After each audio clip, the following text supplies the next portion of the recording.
টাইপার 8 এখানে কিন্তু রিপেয়ারিং হয় আর নতুন নতুন প্রোডাক্টকে টেস্ট করতে হয়, তার মধ্যে সমস্ত জিনিসপত্র রেডি করতে হয়। এটা এনএক্স অডিও 1601 এই প্ল্যাটফর্ম। তো ফাইনালি আজকে চলে এসেছি এআর অডিওতে। তো অনেকের রিকোয়েস্ট ছিল এআর অডিও নিয়ে একটি ভিডিও। তো আজকে এআর অডিওতে এসেছি, রাজেশ দার সঙ্গে কথা বলবো। তো তার আগে এই দোকানটাকে আপনাদেরকে প্রথম একটা ভিডিও দিচ্ছি। তো এখানে কি কি রয়েছে, কিভাবে কাজ হয়, আর এই এমপিপিআর গুলো সম্বন্ধে একটু আপনাদেরকে জানাবো। আর এখানে কি কি মানে কি এমপিপিআর এর সাধারণত সার্ভিস হয় বা কোন কোন স্পিকারের সাধারণত সার্ভিস হয়, তো মানে রিপেয়ারিং হয়, সেগুলো আমি আপনাদেরকে জানাবো। তো পার্ট 2 একটা ভিডিও আসবে, সেখানে কিন্তু রাজেশ দার ইন্টারভিউ থাকবে। তো প্রথমে দেখিয়ে দিই এই দোকানটা আপনাদেরকে ভালো করে। তো এখানে যে এমপি প্লেয়ার গুলো কাজ হয়, তো এই যে দেখতে পাচ্ছেন আমাদের পূর্ব মেদিনীপুরে। তো ক্যামেরাম্যানকে বলবো একটু কাছে দিকে নিয়ে আসতে। তো এই যে দেখতে পাচ্ছেন জাইপার 8 এখানে কিন্তু রিপেয়ারিং হয়। আর এদিকে দেখতে পাচ্ছেন মেঘা। তো মেঘা তো হবেই, তো মেঘা নিয়ে কোনো প্রশ্ন নেই, তো আপনারা হয়তো সবাই জানেন।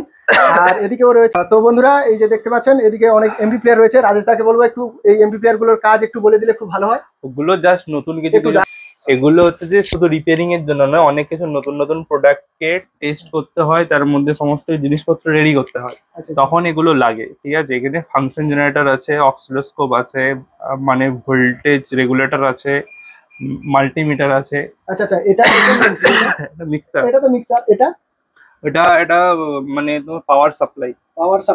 আর এই দুটো ছোট এটা মিটার আছে, ডিজিটাল মাল্টিমিটার। আচ্ছা, এটা ফাংশন জেনারেটর, এটা অক্সিলোস্কোপ আছে। আচ্ছা, এইটার মধ্যে আমরা দেখেছি স্পিকার বা এমপ্লিফায়ার চেক করতে স্পিকারের গ্রাফ ওঠে। ঠিক আছে, কারণ হচ্ছে যে অ্যাম্পলিফায়ারের যে সিগন্যালটা, ফ্রিকোয়েন্সি গুলো তো আর চোখে মানে মানে এমনিতে শুনে সেই হিসেবে বোঝা যায় না কি প্রবলেম আছে। অনেক সময় সেগুলো গ্রাফ দেখতে হয়, ওতে গ্রাফটা দেখায় যে ফ্রিকোয়েন্সি গুলোতে কিছু প্রবলেম আসছে কিনা। ঠিক আছে, ওটা দেখে বোঝা যায়। আর ওখানে লাগানো আছে অ্যাম্পলিফায়ারে লোড দেওয়ার জন্য। এগুলো আছে অ্যাম্পলিফায়ারে, বড় বড় তো অ্যাম্পলিফায়ার, সেগুলো তো আর এখানে পুরোপুরি বক্স বাজিয়ে সেই হিসাবে লোড দিয়ে দেখানো যাবে না।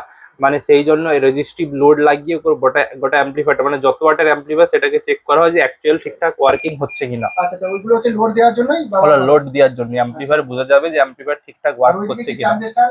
এগুলো তো মালপত্র আছে, সব বেশিরভাগই অরিজিনাল পেয়ার পার্টসই থাকে আমার কাছে। ঠিক আছে। আচ্ছা, আর এই যে দেখতে পাচ্ছি এই যে জাইপার রয়েছে, মেঘা রয়েছে, তো এগুলো কি রিপেয়ারিং এর জন্য এসেছে? হ্যাঁ, এগুলো রিপেয়ারিং এর জন্য আছে, অনেক রিপেয়ারিং ও হয়, অ্যাম্পলিফায়ার বাকি সব আছে, সেদিকে রিপেয়ারিং হয়ে আছে, এগুলো হবে। জাইপার তো তাহলে এখানে তাহলে রিপেয়ারিং হয়?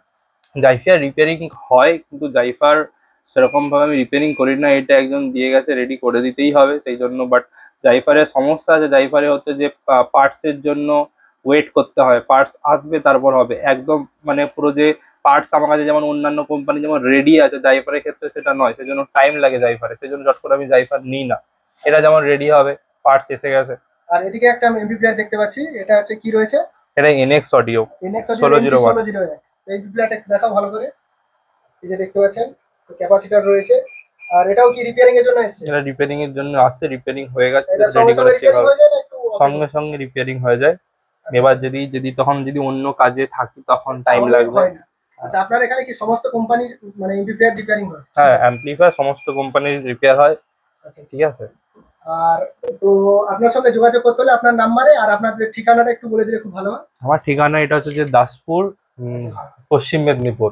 আপনি যে হচ্ছে যে ঘাটালের যে রুট আছে, ঘাটাল নাম শুনেছেন, ঘাটাল থেকে 7 কিলোমিটার ডিস্টেন্সে জায়গা, দাসপুর বাস স্ট্যান্ডে এলেই হবে। দাসপুর বাস স্ট্যান্ড থেকে তো 1 মিনিট লাগবে।